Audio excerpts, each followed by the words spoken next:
गृह प्रवेश की अगली सुबह। 7 बज रहे हैं, अब कब उठना है? कल आप उठ गए जी? मुझे तो लगा था मेरी बीवी मुझसे पहले उठकर नहा धोकर मेरे लिए चाय लेकर आएगी, मुझे जगाएगी, पर यहां तो मैडम की नींद ही नहीं टूट रही। मैं नहाने जा रहा हूं, नाश्ता बना के रखना। शादी की रस्मों के बाद थकी हारी प्रीति सीधा रसोई में जाकर नाश्ते की तैयारी करने लगती है। 8 बजने वाले हैं मम्मी, और अभी तक नाश्ता नहीं आया। तुम्हें पता है ना, इससे ज्यादा देर होने पर मैं नाश्ता नहीं करता। 10 मिनट पहले भगवान को भोग लगाने गई थी ये लड़की प्रीति, अभी तक भोग ही लगा रही है।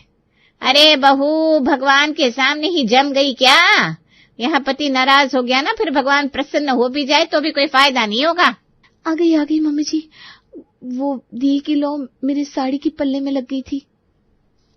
अरे बस करो, कहानी मत सुनाओ, नाश्ता लगाओ। मेरी साड़ी की पल्लों में आग लग गई थी, उस आग से मैं जल भी सकती थी, पर अमित जी को तो फर्क ही नहीं पड़ रहा। ये क्या है? इतना तेज नमक का खाना? ससुराल वालों के पैसे तो नमक और मिर्च बिना देखे ही डाल दिया क्या सब्जी में? ज्यादा हो गई क्या? मैंने तो ठीक से डाला था। मम्मी जी बता रही थी आपको मसालेदार खाना पसंद है इसलिए। मम्मी जी ने तो ये भी बोला था बेटा कि 7:30 बजे तक टेबल पर नाश्ता लगा देना, वो तो तुझसे लगा नहीं, और अब खाना खराब बन गया है तो मुझ पर डाल रही है। प्रीति दोबारा से अमित के लिए नाश्ता बनाकर कमरे में लेकर आती है। 8 बजे के बाद मैं नाश्ता नहीं करता, बताया नहीं मम्मी ने तुम्हें? 10 बज रहे हैं, जा रहा हूं दुकान। सॉरी ना जी, पहली गलती समझकर माफ कर दीजिए। और अपनी बीवी के सामने से अमित उठकर कमरे से बाहर चला जाता है। ये तो पहली सुबह थी। अब आए दिन अमित किसी न किसी बात पर प्रीति पर अपने काम की फ्रस्ट्रेशन निकाल देता। एक रोज अमित अपने दुकान पर बैठा था कि दुकान के शीशे के दरवाजे से सड़क की दूसरी ओर उसे प्रीति पानी पूरी खाते दिख जाती है। शर्म लाज नहीं है इस लड़की को सरापी। शादी को 4 महीने हुए नहीं और सूट पहनकर मेन बाजार में पानी पूरी खा रही है। आज इसकी खैर नहीं। अपने गुस्से को अपने मन में दबाए अमित रात को घर पहुंचता है। आप आ गए?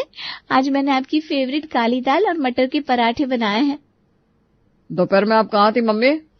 बेटा मैं तो तेरे पापा जी के साथ निर्मला के पोते के फंक्शन में गई थी, बताया तो था मैंने। आप घर पर थी नहीं, इसका फायदा आपकी बहू उठाकर सूट पहनकर बाजार में पानी पूरी उड़ा रही थी। क्यों प्रीति? वो मैं मम्मी जी वो। क्या अमित सच बोल रहा है बहू? उसने बाजार में तुम्हें ही देखा था? जी पापा जी। लगाइए पापा मम्मी जी को फोन। शादी के पहले ही जब इस बात पर डिस्कशन हो गई थी कि हमारे घर की औरतें ऐसे कपड़े नहीं पहनती, तो बिना मुझे पूछे तुमने सूट पहना कैसे? किसको दिखाने जा रही थी? पहले तो मुझे लगा था बेटा कि प्रीति गलती जरूर करती है पर चारित्र की साफ है, पर आज तो मुझे भी शक हो रहा है। जिस शहर में ससुराल उसी में मायका, अब क्या पता किस पुराने आशिक के लिए सूट पहनकर गई थी। हे भगवान, भाभी तो बुरी फंस गई। मुझे नहीं पता था कि मेरे कारण भाभी पर ऐसा इल्जाम लग जाएगा। दीदी आप कुछ बोल क्यों नहीं रही हैं? आप ही तो मुझे। मैं क्या मुझे देखा था वहां पर भैया ने? नहीं ना, क्योंकि मैं वहां थी नहीं। आप झूठ मत बोलिए भाभी। बहस करने की कोई जरूरत नहीं है निशा। ऐसी कई टेढ़ी खीर को सीधा किया है मैंने।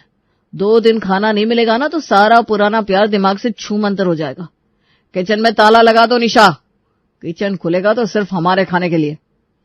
प्रीति कोई छोटी सी बच्ची नहीं थी, 25 साल की एक लड़की थी जो आज एक घर की बहू थी, पर उसके साथ ऐसा सुलूक किया जा रहा था जैसा कोई नौकरों के साथ भी नहीं करता। सुबह उठते ही झाड़ू पोछा बर्तन खाना बनाना सब कुछ प्रीति कर रही थी, पर उसे खाना तक नसीब नहीं हो रहा था। मम्मी ने बोला था चुप रहना, झुक कर रहना, सब कुछ ठीक रहेगा, पर यहाँ पर तो कुछ भी ठीक होता नहीं दिख रहा। सोचा था अमित जी के साथ साथ सभी को मेरी प्रेगनेंसी की न्यूज दूंगी, पर यहाँ तो सब उल्टा ही हो रहा है। ऐसी हालत में इतनी देर तक भूखा रहना मेरे लिए सही नहीं है। भूख से सर फटा जा रहा है। क्या करूं, कुछ खा लूं, पर कैसे? किचन में ताला लगा हुआ है। प्रीति अपना कमरा खंगालती है और अपने पति के ड्रॉर में फाइनली उसे एक बिस्किट का पैकेट मिल जाता है। प्रीति जैसे ही उसे फाड़कर पहली बिस्किट खाती है, अमित कमरे में आ जाता है और एक तमाचा अपनी बीवी के गाल पर जड़ देता है। आ गई ना अपनी औकात पर। चोरी कर रही थी तुम? आज बिस्किट की चोरी की है, कल को पैसे चुराने लगोगी। ये क्या बोल रहे हैं आप? कोई चोरी नहीं की मैंने, ना ही मैं किसी लड़के से मिलने गई थी। मैं सिर्फ पानी पूरी खा रही थी, वो भी दीदी के कहने पर। मुझे खट्टा खाने का मन कर रहा था तो। और जैसे ही प्रीति के मुंह से अमित उल्टा जवाब सुनता है, उसका गुस्सा और बढ़ जाता है। वो अपनी बीवी के दूसरे गाल पर भी तमाचा जड़ देता है। आज तक मैं चुप रही क्योंकि मेरी माँ के संस्कार थे, पर मेरी माँ ने मुझे ये भी कहा था कि बेटे, जिस दिन तेरे सही होने के बाद भी तेरे ससुराल वाले तेरे साथ गलत करेंगे, उस दिन तेरे मायके वाले ढाल बनकर तेरे आगे खड़े रहेंगे। मैं यहाँ अब एक पल नहीं रुकूंगी और इस तमाचे का जवाब तो मेरे घर वाले ही आपको देंगे। अपने ससुराल वालों को खुश करने की अपनी तमाम कोशिशों के बाद आज प्रीति हार कर अपना सामान बांध कर अपने मायके निकल जाती है। वो दरवाजे से अभी अंदर आई भी नहीं थी कि उसकी माँ कहती है, किससे पूछकर सूट पहना था तूने? हाँ, तुझे क्या बोला था? तेरी सास जो बोलेगी वही करेगी तू। अरे मम्मी, तुम भी सूट पर अटकी हुई हो। तुम्हारे दामाद ने मेरे गालों पर तमाचा मारा है। आज तक पापा ने मुझ पर कभी हाथ नहीं उठाया, तुमने नहीं उठाया, तो वो होते कौन है मुझे मारने वाले? अरे तमाचा ही मारा है ना, कोई सर तो नहीं फोड़ दिया तुम्हारा। और शादी के बाद पति पत्नी के बीच ऐसे झगड़े होना आम बात है। पति अगर गरम मिजाज का है तो तुम्हें जरा नरम होकर चलना चाहिए था। और गलती तुम्हारी होगी, वरना जीजाजी कोई पागल तो है नहीं जो अचानक ही आकर तुम्हें तमाचा मार देंगे। पति से मिला तमाचा प्रीति को उतना नहीं चुभा था जितना उसके मायके वालों की तरफ से मिला तमाचा चुभ जाता है। हर बार अपनी माँ की बात सुनकर चलने वाली प्रीति को जब अपनी माँ से ही धोखा मिलता है तो वो इस बात को बर्दाश्त नहीं कर पाती। प्रीति की हालत देखकर सोनिया उसके पीछे पीछे जाती है। अब शायद आपको समझ आ रहा होगा दीदी, क्यों मैं इन लोगों को उल्टा जवाब देती हूँ। मुझे पता है आपके मायके वाले कैसे हैं। अगर आपकी तरह मैं भी चुप रहती तो आपका भाई मुझ पर भी हाथ उठाने में वक्त नहीं लगाता। मेरा तो यही मानना है, पहले किसी को छेड़ो मत और कोई छेड़े तो उसे छोड़ो मत। मैं आपको जीजाजी से रिश्ता तोड़ने की सलाह तो नहीं दूंगी, उन्हें ठीक करने की सलाह दूंगी। पढ़ी लिखी हैं आप और आपको ये भी पता है कि पति जब पत्नी पर हाथ उठाए तो किस धारा के तहत पति पर केस किया जा सकता है। और आज मिला ये धक्का प्रीति को हमेशा हमेशा के लिए बदल देता है। रौद्र रूप में प्रीति अपने ससुराल पहुंचती है। बड़ी उछल कर गई थी अपने मायके तो बहू, क्या हुआ? मायके वालों ने रखा नहीं? बिल्कुल ठीक समझी आप मम्मी जी।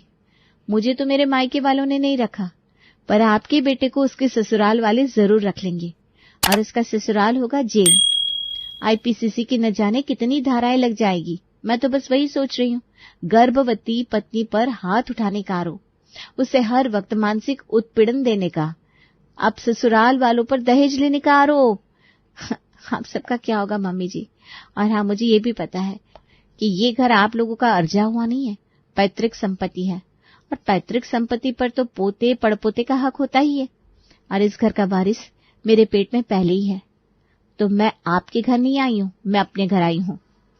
तूने बहू पर हाथ उठाया, तेरी हिम्मत कैसे हुई? अरे बहू तो क्यों नाराज हो रही है?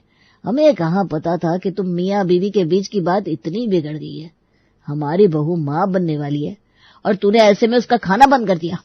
और मैं तो एक लगाऊंगा ना कान के नीचे, अक्ल ठिकाने आ जाएगी तेरी। मांग प्रीति से माफी और इस मैटर को खत्म कर। तो बैठ ना बहू, मैं तेरे लिए खाना लेकर आती हूँ। और सोनिया का छोड़ा हुआ दिल बिल्कुल सटीक बैठता है।